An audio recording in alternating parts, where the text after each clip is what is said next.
Hey y'all, hope you guys doing well. It's Patrick J. Hilaire here, and we're actually in Edmonton, spending a little bit of spring break.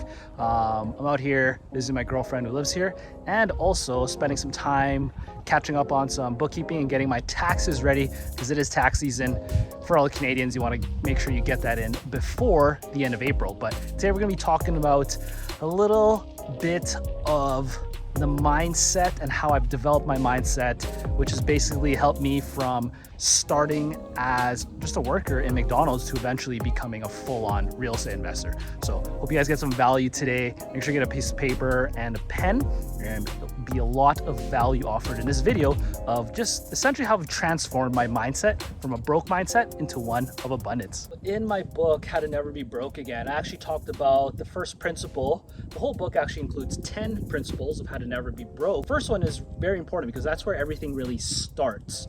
And that first principle is broke is a mindset, and you don't want to ever have that mindset.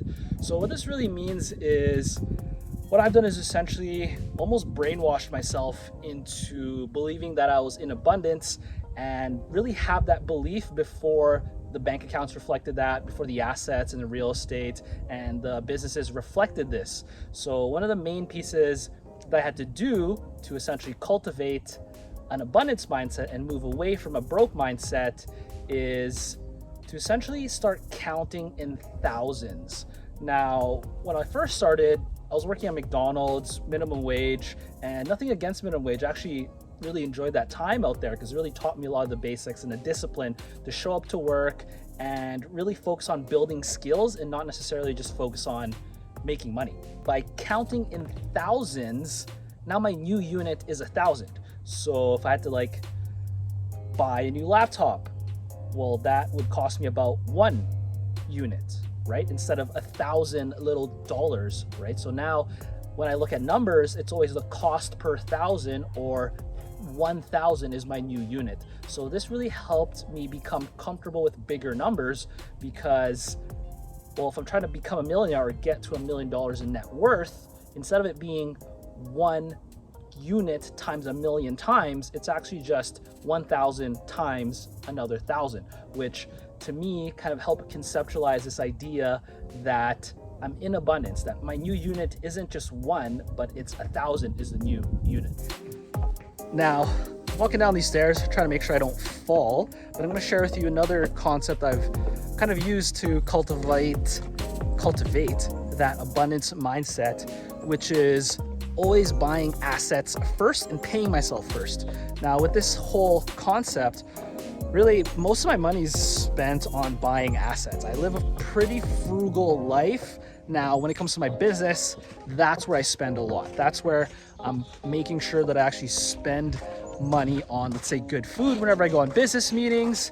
I'm making sure that I'm updating my equipment, paying for those services and products that are going to help build my business as a real estate investor. But personally, I can live off $30 a week if I really have to. And that's something I've done in the past, especially when I was living in Quebec, living with multiple roommates. Rent was super cheap, and essentially was just really focused on building those skills so that I can increase my income later on.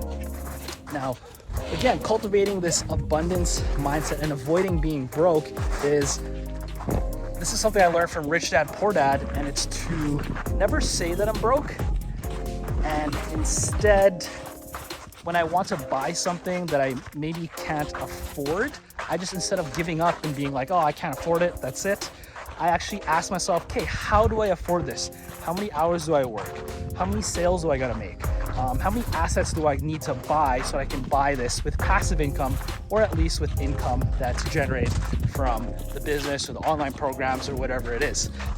Never really accepting that I'm broke. I may not be abundant just yet, but the belief that I was going to become a millionaire, the belief that I was going to solve this problem of money was always there. And some people might even say, is that a little bit delusional that, yeah, you're working minimum wage, you don't really have much assets at the time, but you believe that you're abundant still? I mean, maybe some people might think that's a little delusional, but I don't think there's anything delusional or fake about full-on belief. And really that belief is where this whole abundance mindset started.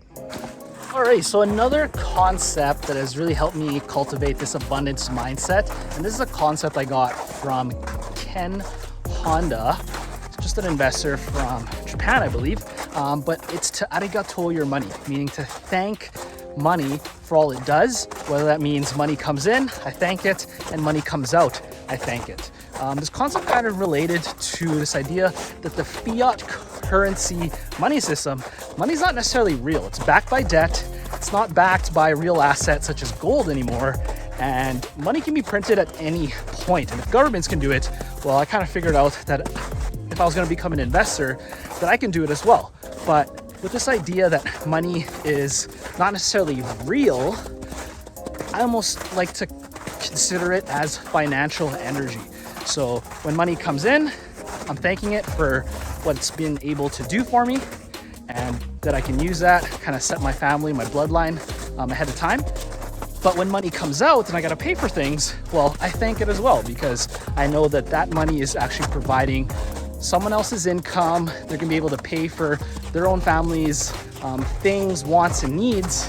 And that, yeah, the money just circulates around. And my goal as an investor is essentially to keep a little bit, but then deploy the rest.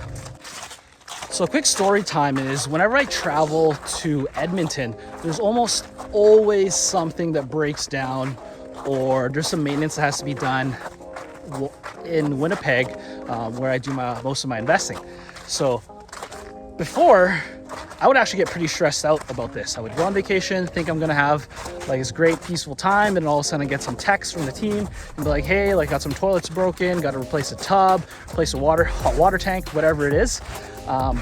Now it's a little bit different because again, I've cultivated that abundance mindset. I'm well aware that something can break down, and now I've actually built in the system so that if something breaks down, it's all good. The team's gonna handle it, and I don't have to worry about that stress. And again, combining this concept with thanking my money, I've almost desensitized myself to paying these amounts of money because, again, I'm able to fix a problem for my tenants, able to provide some income for my team, and I'm just grateful to be able to have that cash that I can spend and invest back into my business. So kind of that transformation of having a broke mindset to an abundance mindset. Things do have a tendency to break down. It's just part of the business. It's part of the game. Might as well enjoy it. I want to leave you guys with the last kind of exercise you can do here, just because, yeah, maybe a lot of this is a little bit of woo-woo for you guys, kind of a little bit too much mindset, but kind of anchor this into something a little bit more tangible. This exercise that I do, where every morning I wake up and I'll list 3 things that I'm grateful for, and I'm really trying to anchor those emotions and those feelings of, okay, what would it feel like once I've hit that millionaire status? And I had to do this way before that even happened. Kind of another story I kind of share is the first time I actually made 100 grand a year, I thought I was gonna feel awesome.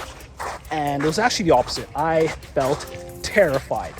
I was afraid that I would go back to not earning that. I had an identity around making 100 grand a year, and I did not really have that abundance mindset. I was more fearful once I hit 100 grand a year than before. And I had to do some kind of reflecting around this of, okay, why is that happening? And kind of realized that my mindset wasn't fully abundant at that time. So I really had to take some time to really anchor my emotions and those good emotions and feeling abundant, having my cup full, even without the money. And that's where I decided to do a no cash diet, where I basically did a month of, if I wanted to buy something, I had to sell, make sales, or make some sort of income from the business so I can then use that to pay for whatever I needed or wanted during that month. And this taught me that whether I made 100 grand a year or not, I had the skills now to essentially pay for the things I wanted and build the lifestyle that I wanted. So hope that helps. And a lot of mindset, a lot of stories this time, a little bit different. Again, I'm away, I'm not in Winnipeg, and can't really give you guys an update so much of our renovations that are happening right now. But next week, stay tuned and make sure to hit that subscribe button, like the video. It does really help the algorithm. I'm really trying to grow this and kind of commit to documenting the process on YouTube of being a teacher, philosopher, and investor. And yeah, kind of give you guys behind the scenes of what it's like being on vacation as a real estate investor. So hope you guys have an awesome day and take care. Hit that like and subscribe button. And again, read the captions down there. There's actually a lot of bonuses, free content. You can even get some free crypto in there. So again, take care. Patrick J. Hilaire here. Hope you guys have an awesome day.